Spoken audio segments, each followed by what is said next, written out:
My name is Janice, and I'm 20 years old. I've always been determined to succeed independently. When I received a full scholarship to college, it felt as though everything was aligning perfectly.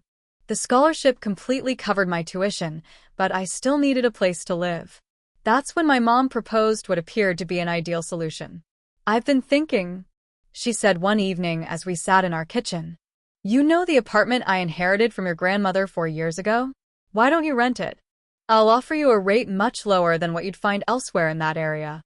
I did some research, and she was right. The rent she requested was nearly half of what comparable apartments were charging. It seemed like an obvious choice, although I knew I'd need to find a job to afford it. "You'll need to sign a proper lease agreement," Mom insisted, presenting the documents she'd already prepared. I always do things by the book. Within a week, I secured a job at a cafe near campus. It wasn't glamorous, but between classes and work shifts, I managed to make ends meet. I was exhausted most days, yet it felt fulfilling to manage things on my own. My routine was simple yet demanding. Wake up, attend classes, head to work, return home late, and study until I could no longer keep my eyes open, then repeat. It wasn't easy, but I thought I was handling it well, until that Thursday evening when everything changed. I remember it vividly. I had just finished a particularly grueling shift at the cafe. All I wanted was to collapse on my couch and maybe watch some mindless TV before tackling my assignments. But when I opened my apartment door, I froze. There, sprawled across my couch, as if she owned the place, was my sister Anna. 2 large suitcases sat beside her as she leisurely scrolled through her phone. "What are you doing here?" I asked, still standing in the doorway. She barely looked up from her phone. "Oh, hey, I'm moving in with you." Mom said it was fine. Immediately, I pulled out my phone and called Mom, my hands trembling as I waited for her to answer. "Mom, what's going on?" "Anna says she's moving in here. Is she going to pay rent too?" Her response felt like a slap in the face. "Are you crazy? Janice? What kind of stupid questions are you asking? Of course, Anna's not paying rent. You'll keep paying what you've been paying, and she'll live there for free." What? "That's not fair.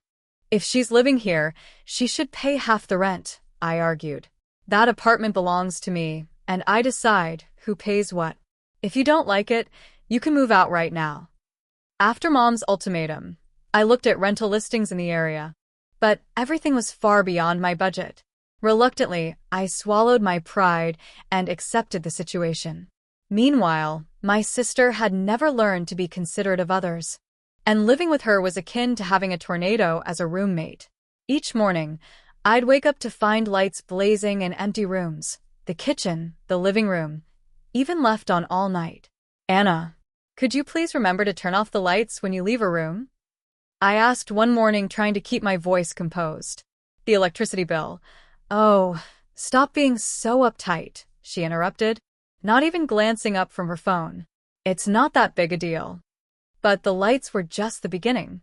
The real nightmare was her bathroom habits. Anna would lock herself in there for hours. Literally hours, taking endless baths while chatting with her friends on the phone. The sound of running water became the soundtrack to my anxiety. One evening, while preparing for an exam, I could hear her splashing and laughing through the bathroom door. The water had been running for over 2 hours. "Hey, Anna," I called out, knocking on the door. "You've been in there forever. Do you realize how much water you're wasting?" Her voice came back muffled, but irritably cheerful. "Chill out, sis. I'm having a spa day. Mom says I can do what I want." I retreated to my room, trying to focus on my textbooks while calculating the probable cost of these spa days in my head. When the water finally stopped running, 3 hours had passed. The day the utility bill arrived, I nearly fainted. The amount was double what I usually paid, double. I stood in the kitchen, staring at the numbers, wondering how I was going to manage this on top of my other expenses. That evening, I confronted Anna. She was sprawled on the couch, feet up on the coffee table, watching videos on her phone. "We need to have a talk about the utility bills," I stated, waving the paper in the air. "Since you moved in, they've doubled. You really need to be more aware of your water and electricity usage." Anna didn't even look up from her phone. "Or what?" she retorted mockingly, smirking. I tried to keep my voice steady. Or, you'll have to find another place to live. That made her focus. She sat up, eyes narrowing. Excuse me, Mom specifically said I could do whatever I wanted here. She responded with arrogance. You're supposed to cater to me, remember? That's what Mom told you. Something snapped within me. Every bit of frustration, all the pent-up unfairness I felt, burst out. Pack your stuff, I told her, my voice eerily calm. Leave now, she screeched, standing abruptly. This isn't your apartment. I'm paying for it. You're the one who's leaving. For a moment, we stood there at a stalemate. Then, Anna began angrily shoving her things into her suitcases, cursing under her breath, making all the noise she could. She slammed drawers and knocked items over as she hastily packed.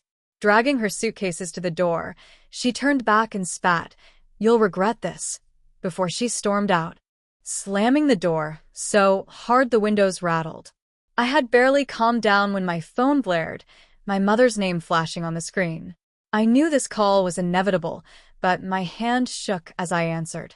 "What have you done?" she yelled so loudly I had to hold the phone away. "Who do you think you are to make your sister leave?" "Mom, she's been..." I tried to explain. "Shut up," she nearly screamed. "You had no right. Pack your things and leave, or I'll double your rent. It's your choice." The anger that had been building inside me finally erupted. "You know what?" I retorted, my voice quaking with fury. "I'd rather pay 5 times more somewhere else than deal with this madness for another minute." Before she could argue, I hung up. I marched into my bedroom and pulled my suitcase out, not even bothering to fold my clothes as I tossed them in, tears of rage obscuring my vision. As I went to the bookshelf, I yanked out my textbooks. Heavy and cumbersome, they slipped from my eager hands. In a burst of frustration, I slammed the bookcase door. Suddenly, several thick books from the top shelf fell and hit me squarely on the head. "Just perfect," I muttered, rubbing my head and glaring at the fallen books. That's when I noticed a paper fluttering down. I bent to pick it up, expecting some old receipt or forgotten bookmark. As I unfolded it, my heart stopped. It was a legal document, clearly photocopied, yet fully legible. "Last Will and Testament" was emblazoned at the top in bold letters, my grandmother's name clearly visible, dated only months before her passing. Trembling, I read through it. In black and white, it was clear. My grandmother hadn't only left money to my mother and Anna. This very apartment, the one I'd been paying rent for, had been willed to me. I sank to the floor, the will still clutched in my shaking hands, memories flooding in like a turbulent tide. Everything started making horrifying sense, the pieces of a puzzle I'd been blind to. My mother's voice from 4 years ago echoed in my mind, right after Grandma's funeral. I recalled sitting in our living room, relatives surrounding us, as Mom made her announcement. "Mom left everything to me," she declared, her voice calm and persuasive. "All the property, all the money. She wanted me to manage it all." She looked around, meeting each gaze with such sincerity. None questioned her claim. I remembered my hesitant question, tentatively raising my hand like a nervous schoolgirl. "But Mom," I'd asked, bewildered, "why didn't Grandma leave anything for us, for Anna and me?" The look she gave, a mix of pity and irritation, seared into my memory. "Janice, these things are complex. It was your grandmother's choice. And we must respect it. You simply have to accept it." Accept it. Those words echoed differently now. I'd watched in the following months as Anna flaunted designer clothes, the newest iPhone, and they embarked on lavish shopping sprees in Paris and Milan, a mother-daughter bonding trip, they called it. Anna spent 2 weeks traveling around Europe while I stayed home working a summer job at the local grocery store. Now I understood the money they were spending so freely, the shopping spree, the European vacation, all those extravagant gifts for Anna. It had all been Anna's inheritance, wasted in front of my eyes, probably laughing that I'd never questioned it. This apartment, my apartment, wasn't just hidden from me. They'd made me pay for it, monthly rent, utilities, everything. I'd worked tirelessly at that cafe, stretching every dollar while unknowingly living in a place that was legally mine. The bitter irony of the lease agreement was a harsh realization, like a slap in the face. I could almost hear Mom's voice saying, "We need to do everything properly, Janice. I'm very particular about these things. Everything needs to be properly documented and filed." A harsh laugh escaped me, echoing in the empty apartment, particular about paperwork, except when it came to informing me that my grandmother had left me an entire apartment. That little detail had somehow slipped her mind. The more I pondered it, the more memories surfaced, each one casting a darker shadow. All those times Mom reminded me that rent was due, how she'd lecture me about responsibility as I handed over money for my rightful apartment, the way she'd smile when I thanked her for the supposed good deal on the rent. And just a few hours ago, she had even threatened to evict me from my own place. My hands trembled as I carefully photographed every page of the will, making sure each word was clear before sending it to my mother. The message showed as delivered immediately, and seconds later, 2 blue check marks indicated she'd seen it. I gazed at my phone, watching those 3 dots appear and disappear, signaling her indecision. My mother, always quick with a response, now seemed speechless. 10 minutes passed, then 20, 30, as the dots continued to appear and vanish, almost like a Morse code of panic. Each time they reappeared, I tensed, anticipating her reply. Each time they vanished, I felt a grim satisfaction. Let her squirm. Nearly an hour later, my phone finally rang. I took a deep breath before answering. "Janice, sweetie." Her voice was artificially calm, attempting to smooth over the situation. "This isn't what you think." "Really?" "Because I believe it's exactly what I think." She continued as if I hadn't spoken. "I've been meaning to tell you about this for a while. I just never found the right time. But since you know now, the apartment is yours. Let's just forget about this unpleasant business and start fresh." A harsh laugh escaped again. "Start fresh? You expect me to forget everything? Forget that you hid Grandma's will from me? Forget that you tried to evict me from my apartment hours ago? Forget I've been paying you rent for almost 2 years on a place that's rightfully mine?" "Janice, please." "No, Mom. I want every penny back. Every single rent payment I've made to you. I want it all returned." Silence lingered on her end before she spoke again, her voice losing its sweetness. "You wouldn't dare." "Wouldn't I? After all you've done to me? Stealing my inheritance, making me pay rent on my property, and then attempting to kick me out when I wouldn't let Anna freeload here? Yes, I would dare." I hung up, and my hands shook as I opened my banking app, scrolling through 23 months of documented rent payments.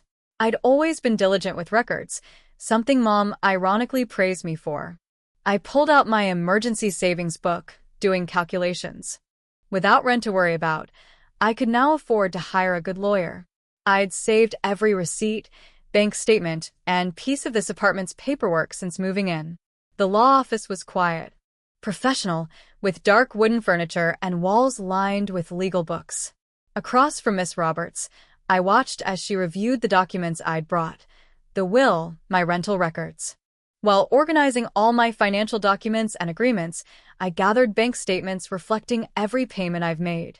"This seems pretty clear-cut," Miss Roberts commented, glancing up from the papers with a blend of empathy and professional focus. "Your grandmother indisputably bequeathed this apartment to you in her will. Your mother had no legal standing to charge rent to you or to others." Leaning forward, I inquired, "What options do I have?" "You should receive compensation," she replied, retrieving a legal pad. "Not only for the 23 months of rent you paid, but also for the previous 2 years when your mother leased it to other tenants." We devoted the next hour to working through calculations. Miss Roberts meticulously broke down all the monthly rent payments I'd made, along with those my mother had collected from past tenants. She kept tallying, considering market rates from that time. As more numbers emerged, she ultimately slid the paper my way. I blinked twice at the figure. $8,740. "We can simplify it to $60,000, she stated. I felt a wave of dizziness. That much? I questioned. She nodded, suggesting, we could also reclaim interest on what essentially amounts to an interest-free loan your parents have been using for almost 4 years. No. Just the rent is fine, I interjected. Once the paperwork was finalized, I called my mother from the law office parking lot. Mom, we need to discuss something. I spoke with unexpected steadiness.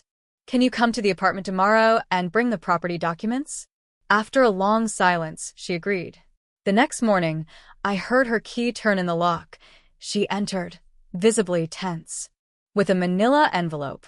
I've brought the ownership documents, she said, attempting a smile. Everything's set for the apartment transfer to your name. She spread the documents on the kitchen table, the same spot where she once had me sign that lease agreement. The irony wasn't unnoticed. Janice, dear, she softly began, nudging the papers to me. I realize I've made a grave error. I am asking for forgiveness. Please let it go. Abruptly, I slid a different document across the table, my lawyer's demand letter. You have 2 weeks to return the $60,000.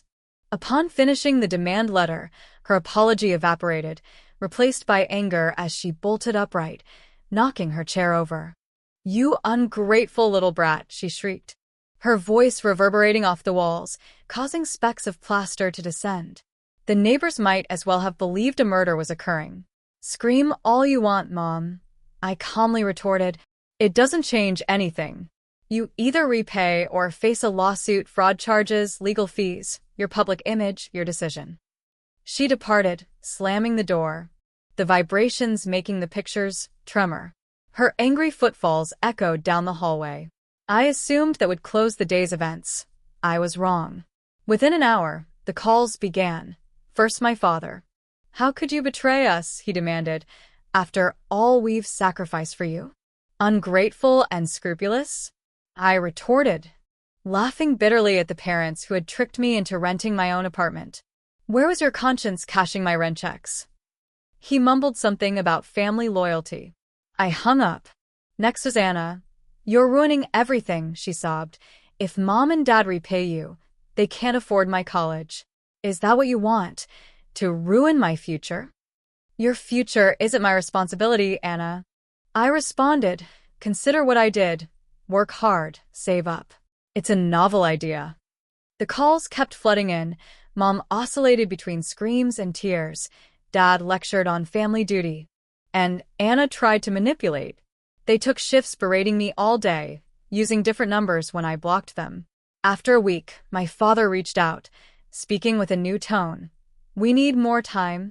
His voice heavy, the legal advisor suggested a month was still appropriate when you extended our timeline from 2 weeks, so I agreed to a month, no extensions.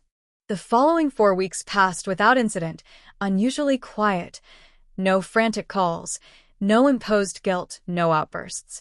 For a moment, I worried they might be scheming, but then, precisely 1 month after my mother's breakdown in my kitchen, I checked my bank account. The entire $60,000 had been transferred. Over the last 3 months since the money appeared, my Aunt Carol, the family gossip, called. For once, I appreciated her thirst for sharing news. She revealed my parents had taken out a loan to repay me and now struggled with the installments. Her voice mixed with both curiosity and worry. Sitting on my grandmother's, now my own, couch, I listened as Carol explained Anna was no longer attending college due to financial strains. Her pause signaled an expectation for guilt or regret on my part, but I felt none. Instead, I considered that Anna, who had never held a job and expected everything handed to her, might now learn self-reliance. Memories resurfaced of the day of the reading of the will when I prepared to accompany Mom to the notary office in my best attire, only for her to claim Anna was sick, keeping me home. I now know Anna was likely not ill. It was a ruse in a well-worn pattern of deceit. Although I understand why my mother took my inheritance, driven by greed. What puzzles me is how she managed it so effortlessly. Inquiring with Aunt Carol about the notary, her theories seemed plausible. The notary may have believed my mother's assertion about sharing the will with us, possibly deceived by a show of documents. The frequent times when Mom lauded my financial responsibility now seem insincere. Did they scheme over dinner, reveling in their success? Living rent-free in Grandma's, now purely my apartment. I save what I used to pay to Mom. Occasionally, I smile at my bank account, appreciating how things have shifted since. A promotion at the cafe to assistant manager added to my independence. A crucial value I now cherish. Although I no longer need the extra income without rent, earning my own keeps me secure. My phone sometimes illuminates with their attempts to reach me. Despite having blocked their numbers, they persist with new ones, leaving voicemails I choose to delete. What can they say? Apologies for taking the inheritance, for charging me rent unfairly, for the accidental discovery caused by my clumsiness. Most days I manage well enough. My routine involves classes, shifts at the cafe, evening study, and giving the apartment a sense of personal space rather than a scene of betrayal. Yet, occasionally at night, anger resurfaces, not solely for the theft but for the sustained deceit and the pretense that Grandma had left me nothing. Conversations with my therapist normalize such feelings, focusing on themes of trust, betrayal, and familial ties, providing methods to cope when memories threaten to consume me. To reconnect with what Grandma envisioned, I've initiated a new tradition of enjoying coffee from her favorite mug every Sunday morning, seated in her reading chair by the window.